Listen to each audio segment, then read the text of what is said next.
Alright, welcome back to the Solar Punk Workshop, the weird little duck homestead around here.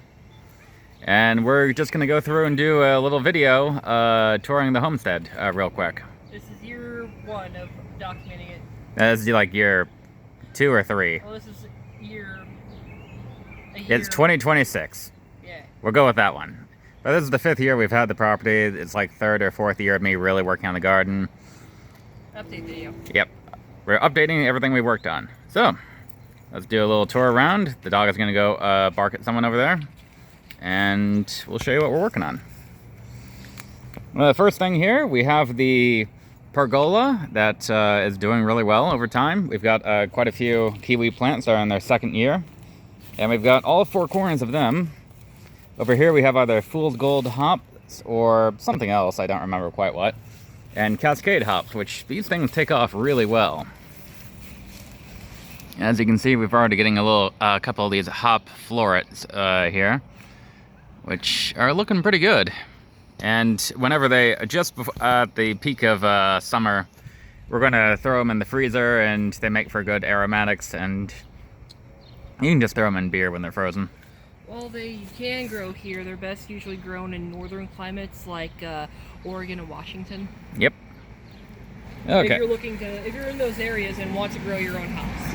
Yeah, they mostly need a lot of sunshine and good conditions for it. You know, just a bit of water and these things take off. They're already growing up and over the pergola, so they're providing shade.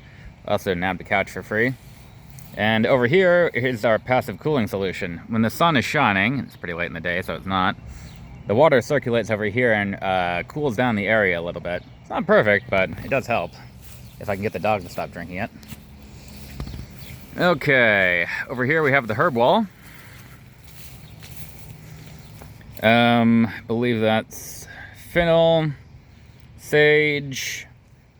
There's some woodruff over, wood sorrel there that's growing right next to the rosemary.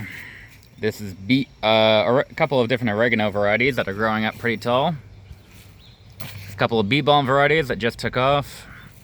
And a bit of lavender. All that's doing pretty good.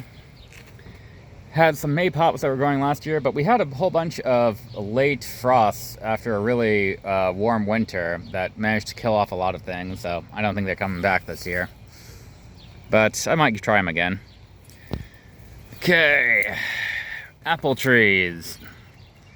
Here's a page for reference.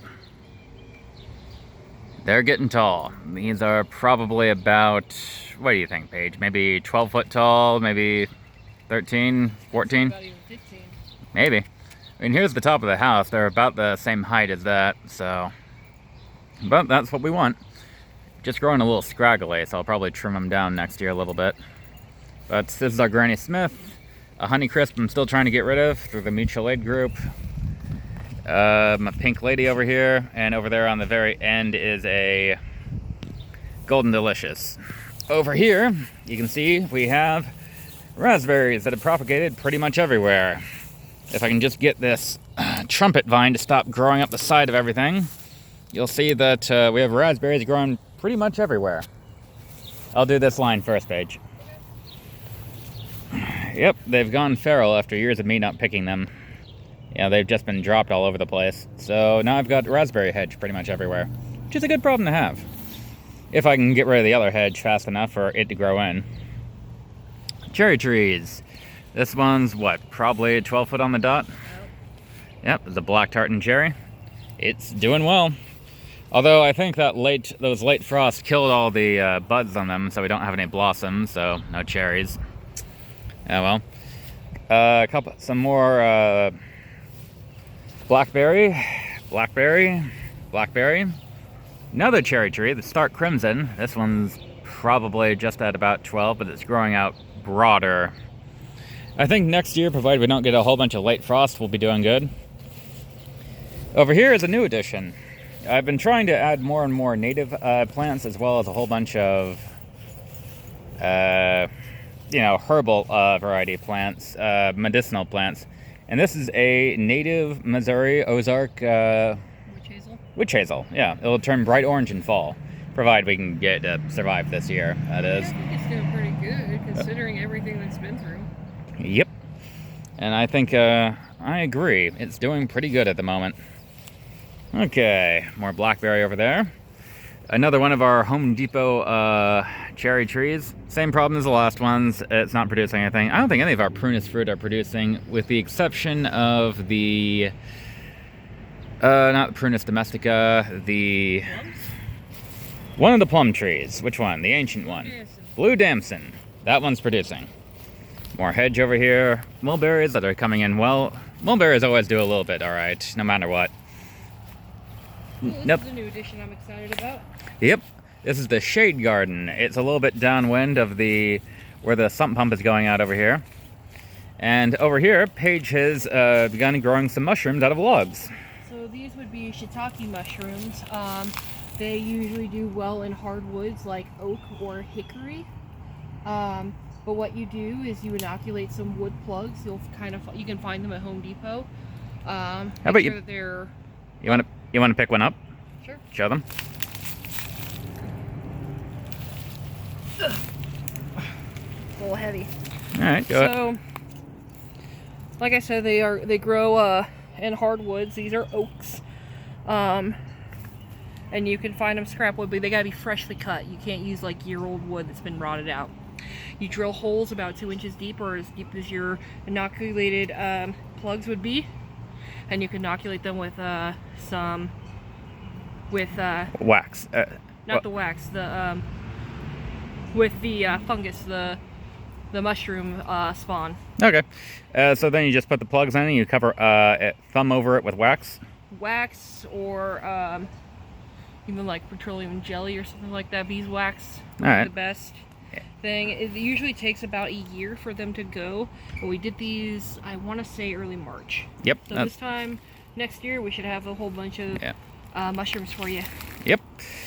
And these should be in a moist, cool environment because we've got the giant pecan tree, the giant 90-foot one on top of the whole property that shades everything right down here. It should be watered at least weekly, but we've been getting a lot of rain here recently that's not a problem. Right. And also in the watery area, watery shady area, we're trying to grow some spicebush. A lot of the hedge back here is actually invasive honeysuckle, and the more I'm finding out about it, the more ticked off I'm getting. It actually just became illegal here in the state of Missouri to buy it. Mm-hmm. So these little plants right here, these are native spicebush, which make for a good allspice cinnamon alternative, and they pretty much do the ornamental honeysuckle, invasive honeysuckle's job, but better. They turn a bright yellow color. They produce tons of good food for the bees. There's a human connection. You can use them as a spice. You can use the bark as a cinnamon replacement even. And they're just kind of an interesting plant. So I'm going to try growing them everywhere around here. All right. New to the homestead again, we've got the camper project. You've seen my other videos about that. And another trailer over here. We just got more parts for the camper. We're hoping to get this up and running by summer. Again, by June. Yeah, again, another video for that. Firewood holder. We've got canoes on top of them that provide, they help repel the water and all that. Yo, dog, I heard you like yourself some canoe holders, so we put a canoe holder right next to your canoe holder. Yep. And they have been keeping things pretty drought-free. That is a pawpaw. That is a native pawpaw plant. It is doing pretty well at the moment, actually. Yeah. Yep. Yeah, right here is where the sump pump outputs. Every once in a while it'll go gurgle, because it's been a really, really wet April. But the basement's been mostly dry. And it's been easy to dry up. Yeah. So this pawpaw is naturally absorbing a lot of the water around here. Probably shouldn't be having my firewood storage right next to it, but I've got it off the ground at least. Solar panels. One of my rain barrels exploded because there was some water trapped in it over the winter, and we turned that into a strawberry planter, which is made a couple of strawberries by now. And there's going to be more with that one little... Alright, you want to show the inside of the greenhouse? Come on in. Dog's excited. Okay, got our water barrel, various assorted tools, off-grid stuff over here. Yeah, a lot of what you'd imagine over here. We've got a whole bunch of new herbs that we're trying to grow. A lot of perennial greens, like horehound. I'm going to be trying to make a perennial root beer out of. Lovage, tomatoes and peppers starts over here. Most of those are already planted. Oh, show the pineapple. Oh, and we got a pineapple plant over here I got from Menards for last year. And it's even got a start going out of the top of it. Look at that little fuzzy thing right there. That should be how a pineapple grows, so it grows from the base up. Yep. And it'll just grow a little mini pineapple out there. It's complete with its own flower. And then you can plant the top, like what's right next to it over there. And it will, you effectively have infinite pineapples. Other things around here, we've got the, it looks as though our Australian bush lime is doing well. We're growing a couple other odd little herbs, things like self-heal, ozark witch hazel, feverfew. I believe that this one on the end here is skullcap. And then a couple of other odds and ends. Stevia. I've got some sorrel over here. Cilantro. Yep. We got a whole... I begun insulating this a little bit, and so we've got a whole line of trellis going up the edge over here, which we're growing cherry tomatoes up. Oh, and important news. If you have a decent greenhouse, with no other work, you can overwinter pomegranates in here. Which is amazing to me. Yeah, if you have hardy pomegranates, which grow in Zone 7, we're in Zone 6 right now, they will take off. It's doable. So now we have an infinite pomegranate supply. You can't quite grow them outside yet. We gotta wait for climate change to make things way more strange for that, but otherwise, they're doing good. And otherwise, yeah, just a whole bunch of random herbs. A lot of perennial greens I'm trying to grow. I'm tired of buying bags of spinach and throwing them out. But greenhouse is still greenhousing. Oh yeah, we've got one little ginger plug going right here in the middle too. And we've just been having a little thing of ginger beer going in like a 1 gallon supply of ginger beer going at all times. So, that's been good for allergies, I'll tell you that much. Alright. Okay, Paige, you want to walk up this way? Sure. Alright. Yeah, not a whole lot else going over there other than the camper project, which has been absorbing a lot of our time. It's difficult. Over here, we're trying to grow some wintergreen, but you can't really see it over the violets at the moment. I've been told wintergreen is everything proof, though. It is a ground cover that cannot die. I appear to somehow be killing it, though. So, more on that as it develops. But I'm going to try again. If you guys have any insight as to why it's not going off as well, we'd love to hear it. Yeah, this is one of the plants down here, the little red thing down there. It just looks like wild violets have taken over the whole area, but, I mean, I like wild violets, but I was hoping for wintergreen. It was one of the... We're doing an old horehound root beer recipe, which we're trying to grow all the parts of. So, hops, the white horehound that we were starting in there, I'm going to transplant out here in a bit. And we were going to do wintergreen over here. And those are all the ingredients needed for making the horehound ancient root beer. But, you know, that's a whole other thing. This compact Stella is doing really well. It's still growing tall. It's providing shade for the AC unit. It's doing good. Some more things with the kiwi plants. We got kiwis growing on all sides now, which I'm quite happy about. Our chives game is doing very well. Paige is getting the door for me. Thank you, Paige. No problem. Okay. New updated version of the little library. It gets a little bit of action here and there. So that's good. And I went ahead and started planting way more blueberry bushes in a line all the way through here. And the blueberries are really taking off. I mean, you got to keep the soil acidity up, but if you can do that, honestly, if you can just increase the organic matter in your soil, you'll probably do pretty good. And these are doing good. And then out front of those, I've got garden beds full of mostly native species over here. Over here it's cardinal flower, which, as a lot of you know, is a really good native flower variety. Has a couple of herbal properties. I've got hyssop growing over here, I believe. I believe that's hyssop. Probably. Something like that. It's either hyssop or hibiscus. Oh, well, I wrote these little tags on here, and I completely forgot. Yeah, it's hyssop.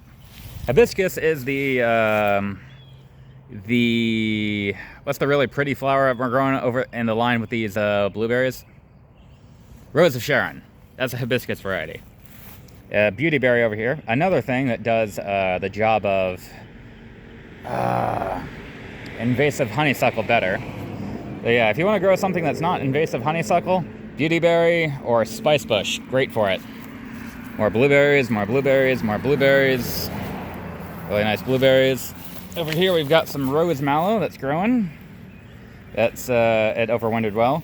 Yarrow, incredibly easy to grow apparently. I did not know this, but yarrow is a great everything plant. The guy on a tiny scooter moving a dog. It's a cool scooter. That's not part of the garden. That's just cool.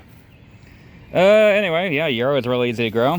This is swamp milkweed, which should be sprouting off here in a bit. This is Rose of Sharon.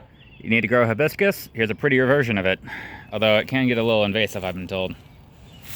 Meant to be poppy mallow here, it didn't take off. Fig. There's a fig plant here, yep. A Chicago fig. It's still doing its thing. Here's my sign that's meant to make me not get letters from the city about my garden. It has mixed success so far. Still think you should add some things for no mow May. That would be a good idea, Paige. I didn't think of it. It's May now, yeah. It's May 9th, I believe. Over here we've got, what do I have here? Fragrant sumac. Yeah, we're gonna try and make Indian lemonade out of it. Or a za'atar spice. Got some more blueberries over here. My giant wall of goji berries. For how expensive these things are, you'd think they'd be difficult to grow, but no, they're actually comically easy. Rabbit-eye blueberry over there.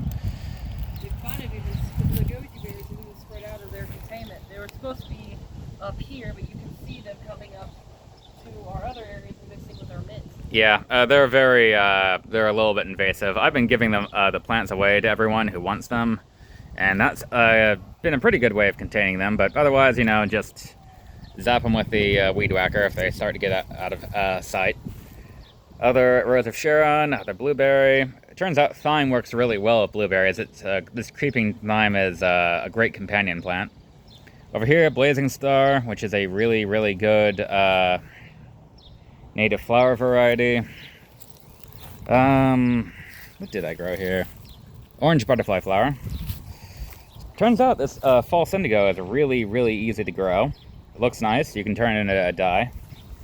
This is meant to be St. John's wort, although, you know, hasn't really taken off that well. I'll probably get a start for it. Cone flowers, they haven't really taken off either.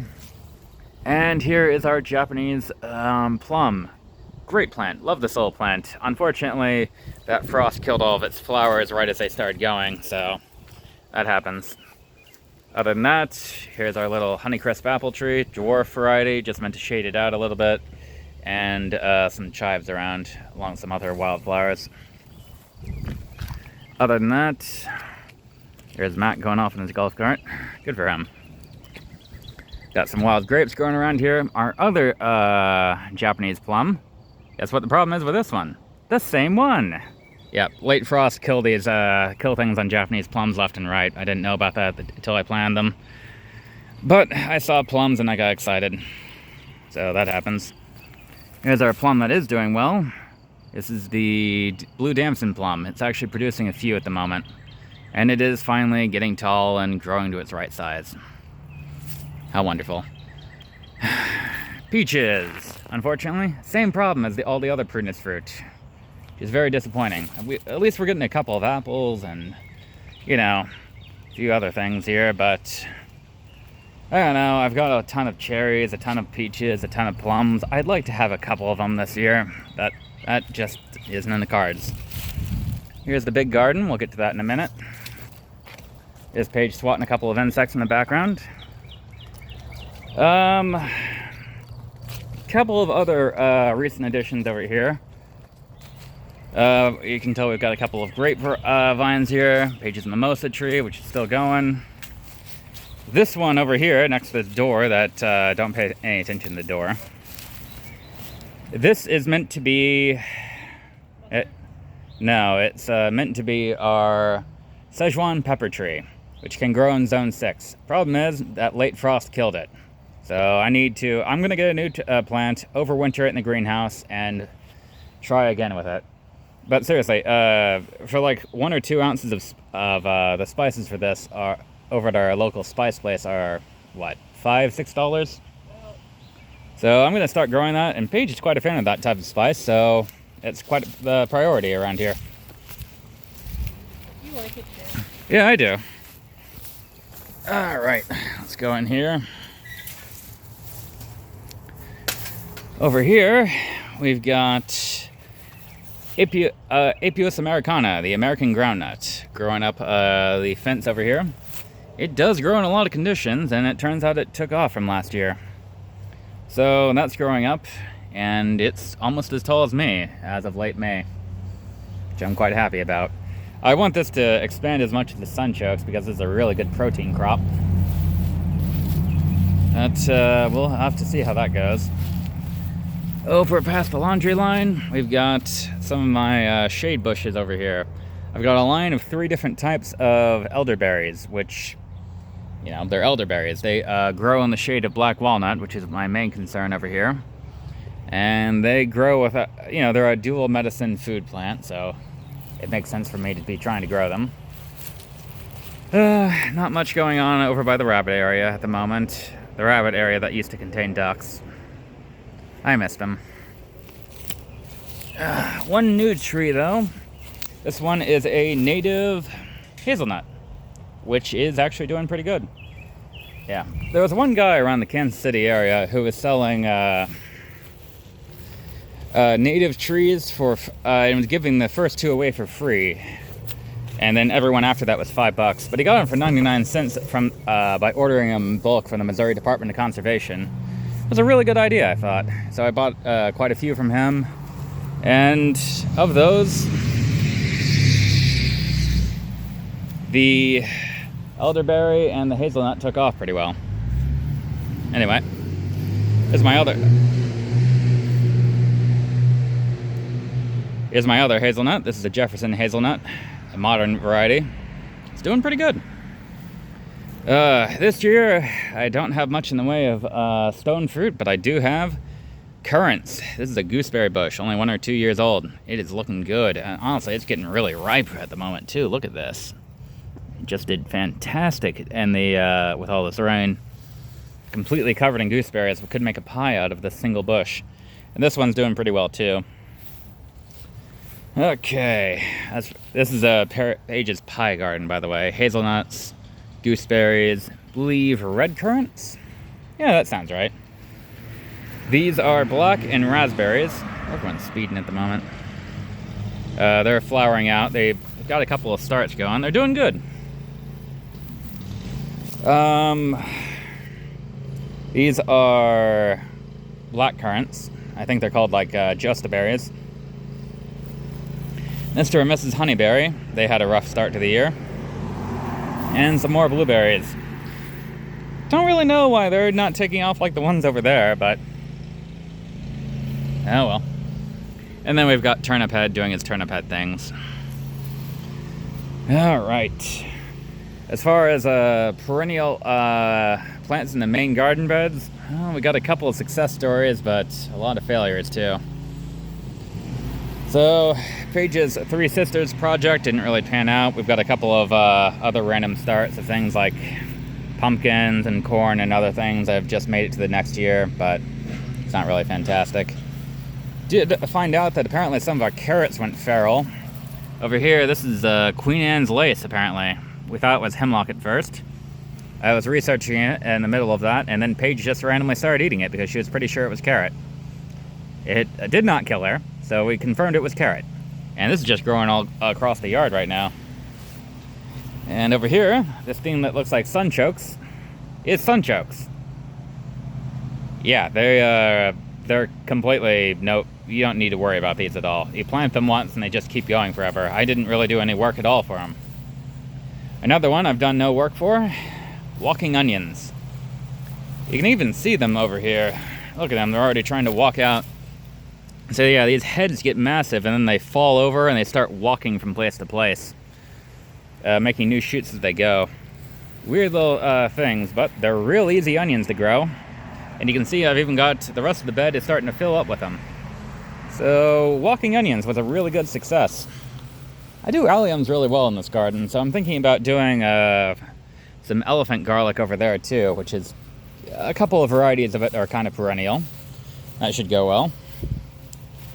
Alright, carrots didn't do well. Plenty of asparagus. I should probably just keep letting it go to seed, but I should probably start picking it. And horseradish is doing fantastic. It's growing all over the place now. Scarlet runner beans. They never take off. No idea what this bush is either. It's probably something I need to kill, but I don't really feel like it yet. Over here, I redid rhubarb. Figured it had plenty of shade around it. And I got it from Antioch Urban Growers, so it does seem to be taking off pretty well. Occasionally the slugs peck at it, but it's pretty resilient. For this one, is peppers or tomatoes? I don't remember. But yeah, I planted a whole ton of peppers and tomatoes of just mixed types. I'm hoping something takes off, but I just can never do annuals all that well. Oh well. Over here I did, God, what did I do? Raddichino, which is a perennial type of, it's not quite cabbage, it's a lot like cabbage, but it's in the chicory family. Bright red, essentially you get these little things of bright red cabbage that to grow stalks on it. And I'm hoping to get 1 year of those at least. It's supposedly a perennial too, which I'd like. Another thing of either tomatoes or peppers, not sure. Should probably put more things around detailing what's what. For the perennial greens garden, I've only got one thing to take off this year. But I didn't have to plant it this year. And all of these yellow flowers over here that look like mustard, this is Turkish rocket. This is an ancient ancestor, kind of semi-wild, that's still perennial, of your cabbage, your broccoli, your mustard. Apparently it's just kind of a weird combo of everything. But yeah, the stalks you can cook like broccoli. The leaves are kind of like, some people describe them as cabbage. It seemed to be a lot more like mustard greens. They have a lot more bite to them. So yeah, we're having them do things now. I tried planting some lemon garden sorrel on the side over here. I'm hoping they take off. I think that'd be a good combo for just doing greens out here. But so far, no luck. Pretty little flowers, though. Quite like these. And, you know, I didn't have to do anything. These aren't even the ones I planted this year. They came back. I thought they were completely dead last year, but no. They keep going. I'm happy for it. Okay, what else? I think that might be about it for what we have growing this year. Not a whole lot else going on. Most of the other projects, now that I've got the garden beds out there, I'm just going to have them start being more and more wildflowers and more blueberries. So, I guess that's it. All right. Later, all.